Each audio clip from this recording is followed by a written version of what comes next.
It's Friday, March 27, and this is your Barbados Today Evening News Update. It won't be business as usual in Barbados for the next 2 weeks. Businesses across the island will be closed as a curfew takes effect from Saturday night. Attorney General Dale Marshall today outlined the plans in Parliament as lawmakers amended the Emergency Management Act to declare a public health emergency in light of the COVID-19 outbreak as the island moves to stage 3 of the National Pandemic Preparedness Plan. He made it clear the safety of citizens must come first. What would be the point, sir, of keeping businesses open so their employees come to work and their customers come and go, and those customers may or may not catch a bus to come and go, and then have a requirement which would say that grocery stores are open and so on and so on and so on? We will in effect not be achieving anything, sir. This is not a curfew to maintain law and order. If you have a curfew to maintain law and order, place shuts down at night and you go about your business during the day. This is a period during which we are going to severely and in a compulsory way restrict human activity. Plain and simple. With the exceptions of a few businesses, and I'll tell you what those are, all businesses are closed. So the hairdresser, sir, is closed. The nail salon, the computer store, the place that rents tables and chairs, the construction companies, the manufacturers of paints and plastics and all those things, sir, are all closed. AG Marshall, however, assured that Barbadians will be able to conduct necessary business as essential services continue to operate. Bakeries, sir, will be allowed to open between 6 a.m. and 6 p.m. Farms will be allowed to open between 5 a.m. and 6 p.m.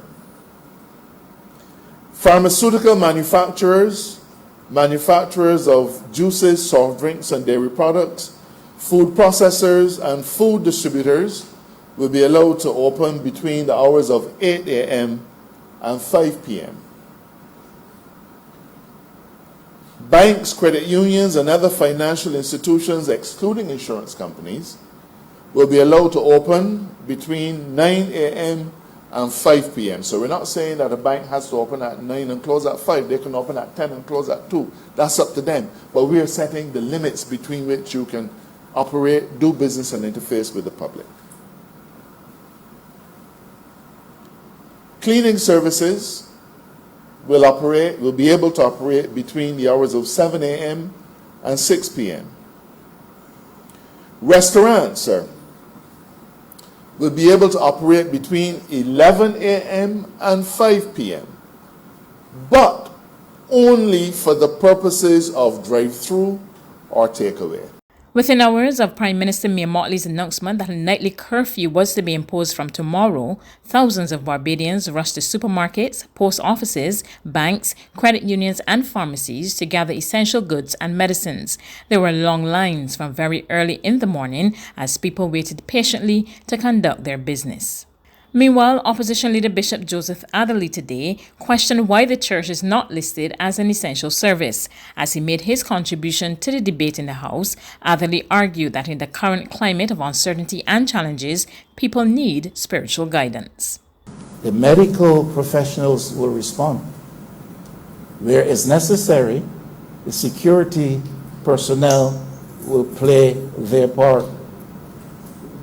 Where it is necessary, all these other essential elements identified come to the table and bring their hands to the work. The church, the government should not fail to recognize the potential role of the church in all of this. And I really do strongly believe it should be declared in this circumstance, recognized in this circumstance as an essential service. When people are gripped with a sense of fear, a sense of threat, a sense of loss, a sense of dislocation, a sense of bereavement, they look to their inner spiritual self, and that drives them to find a spiritual source of succor and support. The church as well is equipped and resourced with the kind of qualifications among its leadership and its laity.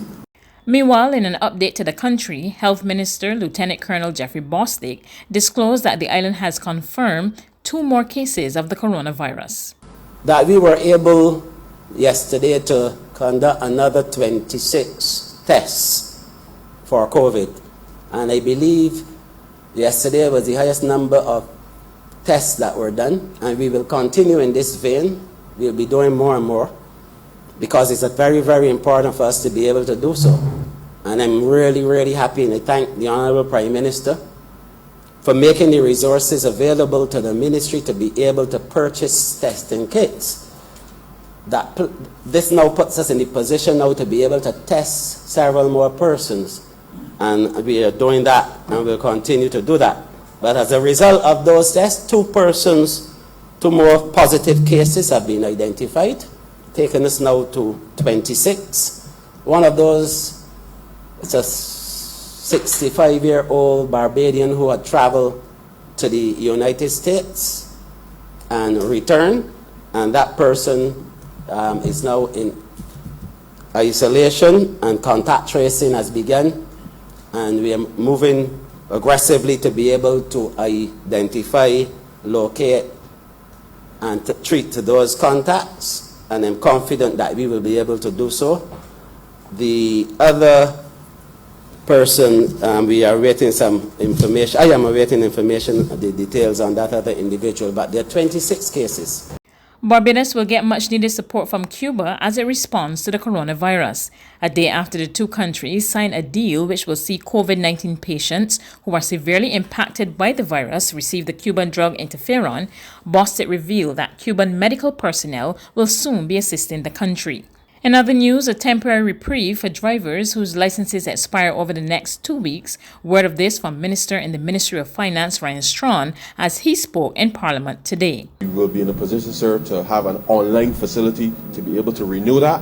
That is not available right now, but all we are saying at this point is that if your driver's license expires within the next 2 weeks, there will be no need to go into the licensing authority to renew as such. And therefore, once the government opens back for business, then we will just simply validate that period. There will be no penalties or interest with respect to that. But I just want to give citizens the assurance that only for those very critical things that you need to go into these government departments for, that you will be able to do. There's regional and international news after this short break. It's Festive Friday at the Bridgetown Night Market at Pelican Craft Center. Kick off the weekend this Friday from 4 p.m. to midnight with loads of food, drinks, and entertainment. Get ready for Crop Over with the Rhythm Roots Street Parade. Party like it's Kadooman Day on the street around Pelican Village with costume reveler, music, and more. It's Festive Friday. It's Festive Friday at the Bridgetown Night Market at Pelican Village Center from 4 p.m. to midnight. Admission free.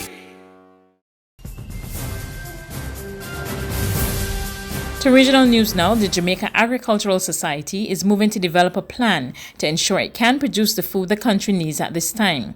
President Lenworth Fulton says this is urgently needed as he warned that local food production is under threat because of the coronavirus. They have to use taxis, and some of them are fearful to go into taxi, and they don't work enough to hire a taxi to work. So yes, those who can walk and ride bicycle are coming, and even those can't come sometime because they have to alternately stay with the children who are now at home. He's encouraging farmers to follow other critical health protocols like regular hand washing to protect themselves from the virus. Those who are over 75, be very careful. I know some of you are still in the field and you still have to tend to your cattle, but we ask you to be extra cautious in doing so. On the international front, President Trump has signed the largest ever U.S. financial stimulus plan worth $2.2 trillion as the country grapples with the coronavirus pandemic.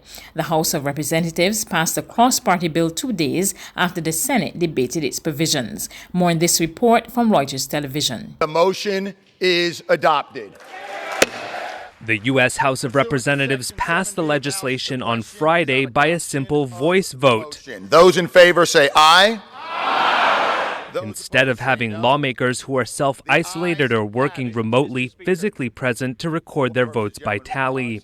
Lawmakers were fanned out at safe social distances for the vote, a surreal image in what would normally be a packed chamber.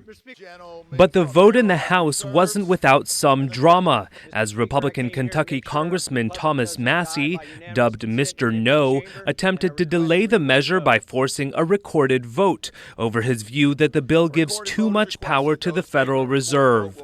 I object on the basis that a quorum is not present. Leaders of both parties asked members from across the country to fly into Washington during a pandemic to ensure there would be enough present to head off Massie's gambit.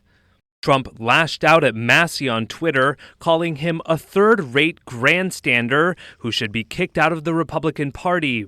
The rare bipartisan support in Congress, including from House Speaker Nancy Pelosi and Minority Leader Kevin McCarthy, who even shared the same stage on Friday, underscored how seriously lawmakers are taking the global pandemic. That's news, but for the very latest, visit our website at www.barbadostoday.bb. You can also subscribe to our e-paper, email updates, or like us on Facebook, and sign up for our breaking news alerts via WhatsApp. We're also on Izumi Media and bus terminals, as well as screenplay at supermarkets and gas stations near you. You can also hear us on Mix 96.9 FM and Capital Media HD 99.3 FM.